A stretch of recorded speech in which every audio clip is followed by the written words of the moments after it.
nizeye yuko mumeze neza. Aka kanya ushobora kuba ufite ubwoba runaka, waba ubizi cyangwa utabizi. Hakaba hari ibintu byinshi ukora uyobowe n'ubwoba. Ushobora kuba ujya gukora akazi udakunze bitewe n'uko ufite ubwoba bw'ukuntu wazabaho ejo hazaza. Ushobora kuba hari abantu benshi bagutera ubwoba, ariko tugiye kurebera hamwe ese ni gute ubwoba bushobora kuba bwatuma ubuzima bwacu bwa buri munsi bugenda nabi bitewe n'ubwoba. Noneho nitumara kurebera hamwe ubwo bwoba ukuntu bwakwangiza ubuzima, muri iki kiganiro turarebera hamwe amoko y'ubwoba ahari. Ni ukuvuga ngo ubwoba ni kimwe mu bintu bifite imbaraga cyane ku buzima bwacu bwa buri munsi, kandi akenshi butuma dufata imyanzuro ituruka ku guhunga aho guhangana n'ukuri. Dore ibisobanuro tugiye kurebera hamwe ku bwoko bw'ubwoba. Tureka tubanze turebere hamwe ese ni ubuhe bwoba buhari kuri ino si dushobora guhura nabwo. Ubwoba bwa mbere ni ubwoba bwo gutsindwa.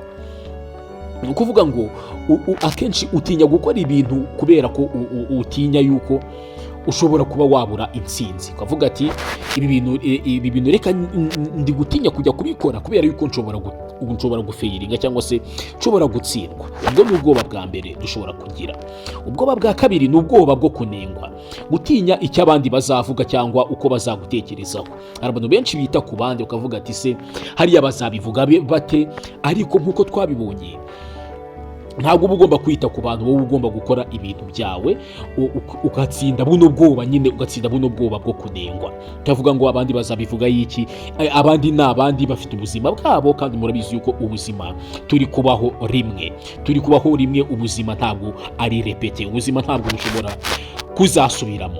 Rero abandi ni abandi, nawe uri wowe. Ntabwo ukwiriye kwita kuri ubu bwoba bwa kabiri tumaze kubona, ubwoba bwo kunengwa.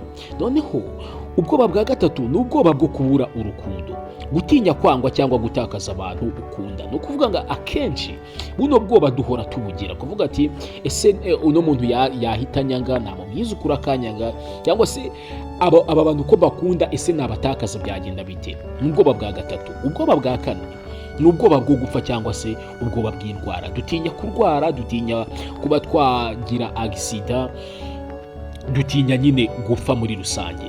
Ni ukuvuga ngo ahangaha hari abantu gukabya gutinya iherezo ry'ubuzima. Abantu benshi bumva batinya iherezo ry'ubuzima, ariko ubwo ni ubwoba dukwiriye kwikuramo. Noneho ubwoba bwa gatanu cyangwa se ubwoba bwa gatanu abantu bashobora kugira ni ubwoba bwo guhindura ibintu, gutinya impinduka nubwo zaba ari nziza. Tuvuge wenda baravuze bati wenda izi moto zikoresha esanse tugiye kuzikuraho tuza n'izindi moto zikoresha amashanyarazi. Kumva ibyo bintu byaguteye ubwoba, nubwo wenda wumva ko ari na byiza, ariko ukajya uvuga ati wenda ibiciro bishobora kuzamuka, cyangwa se nyine n'ikindi kintu cyose kigiye guhinduka. Abantu dutinya impinduka. Niba hari ikintu kigiye guhinduka tuba twagize ubwoba abantu benshi. Noneho ubwoba bwa gatanu twari tumaze kuvuga, ubwoba bwo gutinya guhindura ibintu. Noneho ubwoba bwa gatandatu ni ubwoba bwo kuba wenyine, gutinya kuba nta muntu ukwitayeho, cyangwa se nta muntu wo kugumana nawe, ushobora kuba uri wenyine. Abantu benshi baba bafite ubwoba bwo gutinya kuba baguma ari bonyine. Ni ubwoba bugeze kuri butandatu. Ubwa mbere ni ubwoba bwo gutsindwa, kabiri ubwoba bwo kunengwa, gatatu ubwoba bwo kubura urukundo, kane ubwoba bwo gupfa cyangwa indwara, gatanu ubwoba bwo guhindura ibintu cyangwa se impinduka, gatandatu ni ubwoba bwo kuba wenyine. Uko ibintu dukora noneho biba bifite ubwoba inyuma yabyo. Ni ukuvuga ngo ibikorwa hafi ya byose dukora abantu haba hari ubwoba inyuma yabyo. Uzasanga umuntu ashobora gukora nk'amanyanga cyangwa se akarya ruswa bitewe n'uko afite ubwoba bwo gukena, cyangwa se afite ubwoba bwo kuba yabura amafaranga bikamusungikira mu gukora ikintu kibi. Cyangwa se ugasanga umuntu aremeye ari gutinya nko kuba yabwira abantu ibiri ku mutima kugira ngo atabatakaza, akaba atababwiza ukuri nyine nk'uko twagiye tubibona hejuru. Noneho nibyo tugiye kurebera hamwe. Ni ukuvuga ngo ahangaha guhora kuri social media, tugiye kureba ushobora guhora kuri social media kubera ufite ubwoba nyine bwo kuba udashaka kuba wenyine. ahangaha ushobora kuba utinya gutakaza connection cyangwa kumva uri wenyine. Ahangaha ukaba ushaka kwereka abantu ko nyine kwiyumvamo ko abantu muri kumwe, ukaba nyine ufite ubwoba bwo kuba watakaza connection cyangwa se imibanire yawe, communication yawe n'abandi ugatinya kuyitakaza, bigatuma uhora online ureba bashyizeho iki, kanaka ya postinze iki cyangwa se yavuze iki, ariko wibuke yuko ari ubwoba buri behind cyangwa se ari ubwoba bubiri inyuma nubwo wowe utabimenya. Ahangaha cyangwa se ukaba uri gutinya kuba wenyine, ukaba ukora kuri online ureba kuri YouTube, kuri TikTok hagizweho ibintu nk'ibyo ngibyo. Urumva guhora kuri social media bishobora guterwa n'ubwoba buri behind waba ubizi cyangwa utabizi. Noneho kwanga gutangira umushinga, ushobora kuba utinya gutsindwa cyangwa kwangwa, ukavuga ati wenda ino business ninyitangira ese ko kwiyumvamo ko nshobora gutangira televiziyo nk'abandi public ndi kuvuga ibintu abantu bazabibona ntibashobora kunyanga. Ibintu nk'ibyo bigashobora gutuma wagira ubwoba bwo kuba watangira cyangwa se indi business runaka, kuba uvuga ati se koko ntibizafeiringa, sinzafeiringa bino bintu, kwanga gutangira umushinga. Noneho cyangwa se tujye ikindi gikorwa, kwihagararaho ku bitekerezo byawe. Ushobora kuba utinya kunengwa, ukaba ushobora kuvuga ati wenda ibi bitekerezo nari mfite ni byiza ariko reka no kubitanga kubera ko aba bantu bashobora kunenga cyangwa se ndi gutinya kunengwa. Noneho ikindi, kwihunza amarangamutima, nk'abajya muri porunogarafi no kwiyibagiza. Ahangaha iki gikorwa cyo kwihunza amarangamutima, ushobora kujya nko mu mafilime cyangwa se uri kure mu mafilime kugira ngo za emotions zawe azige kuri ayo mafilime, kuko watinye abantu bari real, watinye abantu nyine basanzwe, cyangwa se ukagerageza kwiyibagiza situation wari urimo bitewe n'ubwo bwoba. Noneho akenshi ni ubwoba bwo guhangana n'amarangamutima arimo agahinda cyangwa kwigunga.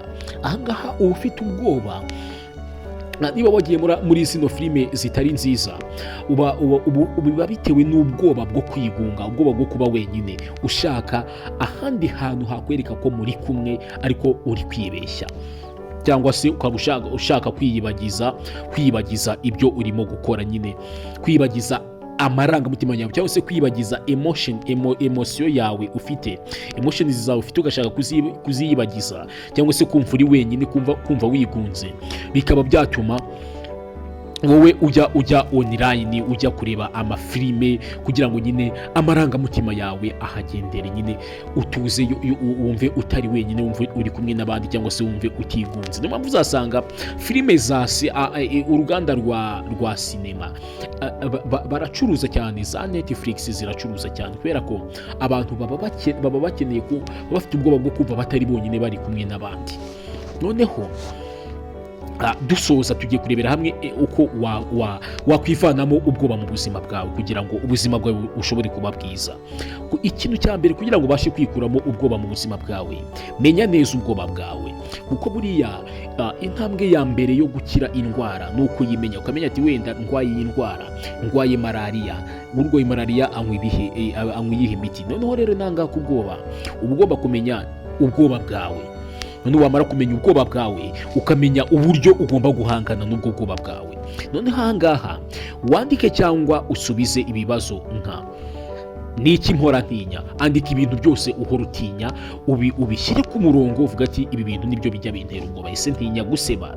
Ese ntinya kunengwa? Ese ntinya iherezo ry'ubu buzima? Ese ntinya gutakaza inshuti zikaba zanjyana no mu mahano, zikanjyana mu ngeso mbi kubera kwanga kuzihakanira? Ubyandike, noneho biragufasha cyane. Noneho icya kabiri, reka guhunga. Wihunga ubwoba. Iyo utinya ikintu ntabwo ugihunga, ahubwo wowe uragisanga. Iyo uhunga ubwoba burakura, ariko iyo uburebye mu maso buragabanuka. Wihunga bya bintu bigutera ubwoba. Niba utinya kuba uri wenyine, fata akanya uri wenyine.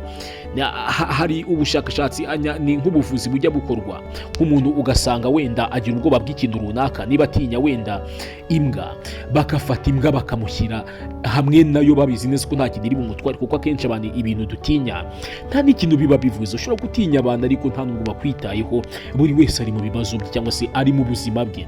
He is living his just life. Ntabwo akwitayeho, she is living her life. ntabwo akwitayeho, ariko wowe ukumva ngo abantu bose bari kukureba bakwitayeho. Oya, bari mu byabo, buri wese ari kwirebaho, buri wese ari kureba inyungu ze. ni ukuvuga ngo ahangaha reka guhunga ubwoba bwawe, ahubwo ubusange burebe mu maso, ubusange cya kintu uhora utinya. Noneho icya gatatu, tangirira ku kintu gito. Fata icyemezo kimwe cyoroshye ukoresheje ubutwari bwa buri munsi, uyishyiremo imbaraga, uba intwari, kuko muri ubu buzima nta yandi mahirwe ufite yo kuba intwari. It's today. Nta kindi gihe uzigera ubona andi mahirwe yo kuba intwari nuva muri ubu buzima. Aya mahirwe niyo ufite. Hari abantu benshi bagiye baba intwari nka bariya ba Martin Luther King Jr. ugasanga yarwanyije irondaruhu kuko adafite ubwoba, bikageraho bakanamurasa kuko ntabwo atinya amasasu, ntabwo atinya kuba yabura n'ubuzima. Muri make we ntabwo afite ubwoba na butoya. Rero nta yandi mahirwe uzongera kubona yo kuba waba intwari. Aya niyo mahirwe ufite. Iki nicyo gihe cyawe ufite. Noneho ikintu cya kane, kugira ngo ube watsinda ubwoba mu buzima bwawe, wiyibutse ibyo watsinze. Genda wandika ahantu utuntu dutoya wagiye ubasha gutsinda mu buzima bwawe. Ibyo ngibyo biraba byaguhereza motivation, biraba byaguhereza motivation yo gukomeza gutsinda, kubera yuko iyo wibutse ko hari ibintu bimwe na bimwe wabashije kuba watsinda, n'ibintu bigenda bigufasha mu buzima bwawe bwa buri munsi. Noneho egereza cyangwa se kora urutonde rw'ibyo wigeze gutinya ariko bikarangira ubitsinze. Tuvuge wenda mbere niba waratinyaga nk'ikintu runaka, nyuma bikaza ukaza gusanga waragitsinze utakigitinya, genda ubyandika ahantu, biragufasha kumenya yuko wifitemo ubushobozi bwatsinda ibindi bintu byose uri gutinya. Niba uri gutinya indwara, niba utinya urupfu cyangwa se iherezo ry'ubu buzima, niba utinya kunengwa, niba utinya guseba, niba utinya gufeyiringa, kuba watangira umushinga ukazafeyiringa, ibyo byose ugenda ubyandike, biragufasha kuwitsinda. None ugende wandika ibyo wabashije gutsinda, biragufasha gutsinda ibyo utaratsinda, utsinde kino kibazo cy'ubwoba buba mu buzima bwacu. Noneho ikintu cya nyuma, shaka support. Kuvugana n'abandi cyangwa gufashwa n'inzobere bifasha kugabanya ubwoba. Iyo weruye, abanyarwanda bajya bavuga ngo ujya gukira indwara arayirata. Ushobora kubwira mugenzi wawe nk'inshuti zawe, ukamubwira ati ngiye ntinya bino bintu, ntinya gutya na gutya. Icyo gihe biba biri kugufasha. Arakubwira ati ntukabitinye, jya ukora gutya na gutya. Akakubwira ati it's easy, akakubwira ati ni ibintu byoroshye. Icyo gihe bigenda bigufasha kuba watsinda. N'ibyo bintu rero bya nyuma, kuba wakwikuramo ubwoba. Icya mbere, menya neza ubwoba bwawe. Kabiri, reka guhunga ubwoba bwawe, ahubwo busatire, urebe mu maso, usange cya kintu utinya. Gatatu, tangirira ku kintu gito. Kane, wiyibutse ibyo watsinze. Gatanu, shaka ubufasha cyangwa se shaka support. Icy'ingenzi, ubwoba bushobora kugutera gukora ibintu niba ubukoreshereje uburyo bwiza. Nk'ubwoba butuma witegura neza.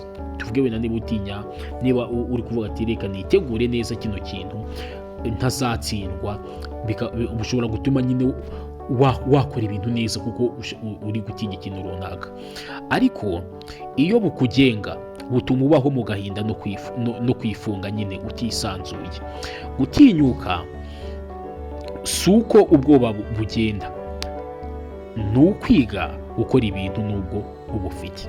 Ni ukuvuga ngo mu buzima nta gihe uzigera ubaho udafite ubwoba, ariko uzatinyuka ibintu byose nubwo ubwoba buhari, kuko ubwoba ni scam. Cya kintu uba utinya, uba usanga nta n'ikintu cyakugira, uba usanga byoroshye. It's easy kandi birashoboka, n'abandi baba barabashije kubikora. Wibuke gukora subscribe kugira ngo tujye dukomeza kubana umunsi ku wundi. Ciao, Imana ibarinde.